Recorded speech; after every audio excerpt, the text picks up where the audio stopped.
Assalamualaikum warahmatullahi wabarakatuh. Halo adik-adik, kembali lagi bersama Kak Cindy. Bagaimana nih kabarnya? Semoga kita selalu dalam keadaan sehat ya. Pada video kali ini, kita akan belajar mengenai ciri-ciri dan kebutuhan makhluk hidup.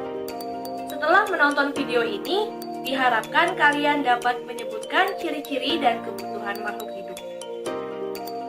Sudah siap untuk belajar? Yuk langsung saja ke videonya.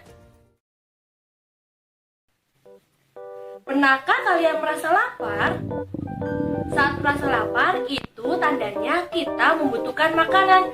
Sama nih sama Kak Cindy sekarang lapar sekali. Oh, itu kayaknya ada sosis di sana. Kakak makan aja deh biar tidak lapar lagi.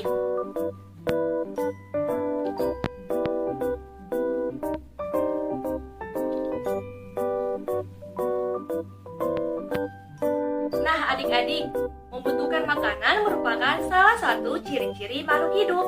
Apa sih yang dimaksud dengan makhluk hidup? Dan apa saja ciri-ciri makhluk hidup yang lainnya? Yuk kita cari tahu. Makhluk hidup adalah suatu makhluk yang diciptakan oleh Tuhan Yang Maha Esa. Makhluk hidup terdiri dari hewan, tumbuhan, dan manusia seperti kita. Makhluk hidup memiliki beberapa ciri-ciri dan kebutuhan, yaitu yang pertama adalah membutuhkan makanan. Makhluk hidup membutuhkan makanan dan minuman untuk bertahan hidup. Manusia memerlukan makanan untuk menghasilkan energi. Begitu juga dengan hewan dan tumbuhan. Makanan hewan biasanya berasal dari tumbuhan ataupun hewan lain. Tumbuhan yang memiliki zat hijau daun dapat membuat makanannya sendiri, yaitu dengan menyerap air yang mengandung zat hara dan gas karbon dioksida yang kemudian diubah menjadi makanannya dengan bantuan cahaya matahari. Selain membutuhkan makanan, makhluk hidup juga bergerak. Bergerak adalah berpindahnya makhluk hidup dari tempat semula. Tumbuhan juga bergerak, namun tidak berpindah tempat. Gerakan tumbuhan itu bisa berupa putri malu yang menutup bila disentuh, bunga yang mekar, dan tunas daun dan batang yang bergerak ke arah cahaya matahari. Makhluk hidup bergerak untuk mendapatkan makanan dan juga untuk menghindari musuh. Ada yang menggunakan kaki seperti manusia, sapi, dan kerbau. Ada yang menggunakan sayap seperti burung, yaitu untuk terbang. Ada pula yang menggunakan sirip seperti ikan. Dan ada juga yang menggunakan perut seperti ular dan cacing.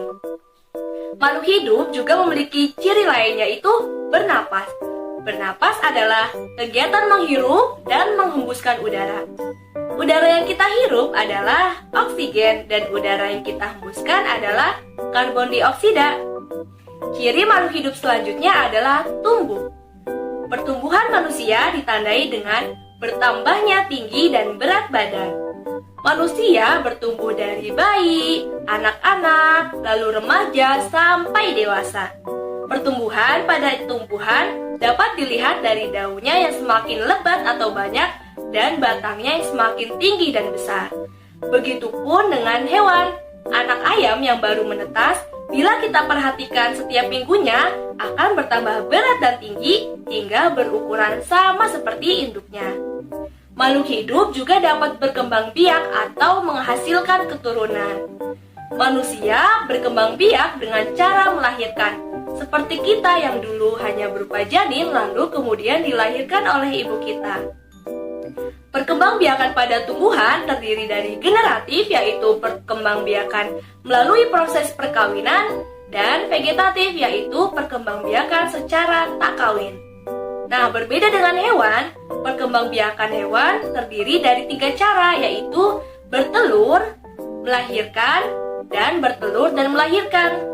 Ciri makhluk hidup yang terakhir adalah peka terhadap rangsang, yaitu menanggapi perubahan yang terjadi di sekitarnya. Contohnya dalam mata kita ini peka terhadap cahaya. Jadi jika kita melihat cahaya dengan spontan, kita akan menyipitkan mata. Contoh selanjutnya adalah siput yang akan masuk ke cangkangnya jika merasa terancam. Putri malu juga akan menutupkan daunnya ketika disentuh oleh kita ataupun hewan lain. Nah, itu dia materi tentang ciri-ciri dan kebutuhan makhluk hidup. Sekarang adik-adik sudah paham kan? Tadi makhluk hidup memiliki ciri-ciri dan kebutuhan apa saja ya? Makhluk hidup membutuhkan makanan, bergerak, bernapas, tumbuh, berkembang biak, dan peka terhadap rangsang. Semua ciri-ciri itu dapat kita lihat pada hewan dan tumbuhan, serta dapat kita rasakan sendiri sebagai manusia. Maka dari itu, kita harus selalu bersyukur dengan apa yang telah Allah beri. Setelah menonton video ini, kalian bisa mempelajari materi selanjutnya di video yang ada pada link di description box video ini ya. Mungkin sekian dari kakak, semoga bermanfaat. Wassalamualaikum warahmatullahi wabarakatuh.